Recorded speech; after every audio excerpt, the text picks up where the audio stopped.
আমি নির্বাচনটা সঠিকভাবে পালন করতে পারছি, এখন আমি খুবই আনন্দিত। আজকে ওনাদের শপথ গ্রহণ করে দায়িত্ব দেওয়া হলো, এখন দায়িত্ব আগামী তারিখে ওনাদের কাজ ওনারা করবে।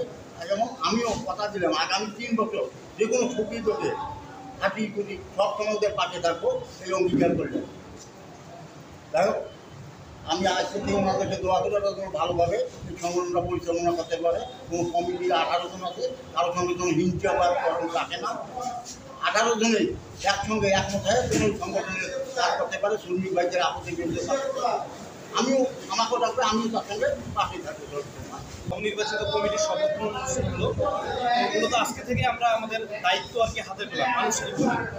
তো আমাদের পরবর্তী যে স্টেপগুলো থাকবে তার মধ্যে হলো যে আমাদের রংপুর শহরে মানে আনাচে কানাচে যে বিভিন্ন ধরনের বিল্ডিং হচ্ছে, আমাদের বিল্ডিংগুলোতে আমাদের হাইডেন্স বিল্ডিং হচ্ছে, এই বিল্ডিংগুলোতে শ্রমিকের নিরাপত্তা সেফটি নিশ্চিত করার জন্য আমরা যথাসাধ্য চেষ্টা করব। এবং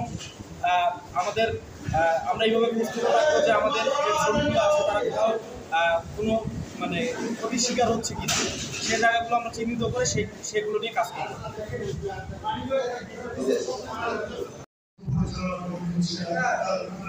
আপনারা ইতিপূর্বে জানেন যে আমি গত কমিটির সভাপতি হিসেবে ছিলাম। আমার কার্যকলাপ হিসেবে আপনাদের জানা আছে এবং আমার শ্রমিক ভাইদেরও জানা আছে।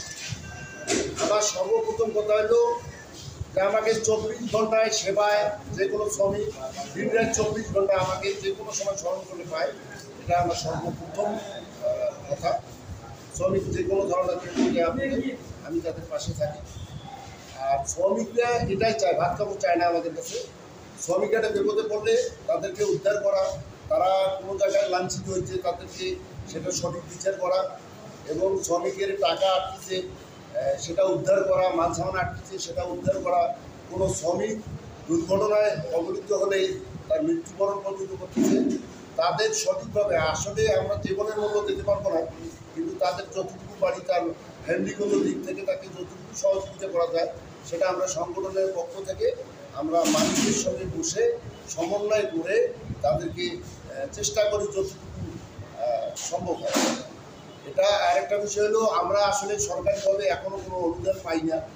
সরকারিভাবে আসলে যদিও থাকে সেটা আমরা এখন পর্যন্ত রংপুরে সেভাবে আসতেছে না, কিন্তু যথেষ্ট চেষ্টা করতেছি। আমি বারবার অনেক জায়গায় অনেকভাবে এটার সঙ্গে যোগাযোগ করতেছি। আমি সচিবালয়ে সচিবের সঙ্গেও পর্যন্ত মিটিং করছি, তারাও বলতেছে যে আমরা চেষ্টা করতেছি। আগামীতে আশা করি যে আমরা একটা সুফল পাবো। সবচেয়ে শ্রমিকের পাশে থাকা এটাই হলো সবচেয়ে বড় বিষয়।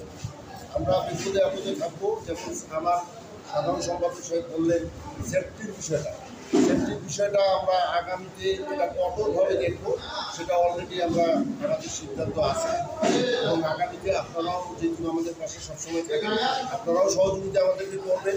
তার কারণ এটা আসলে সবচেয়ে বড়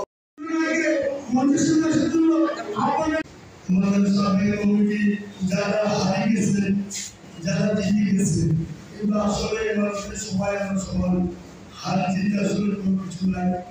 আমরা সবাই সদস্য, হয়তো এখান থেকে ভোট দেওয়া হয় নেতা, কিন্তু আসলে মূলত আমরা সবাই সদস্য।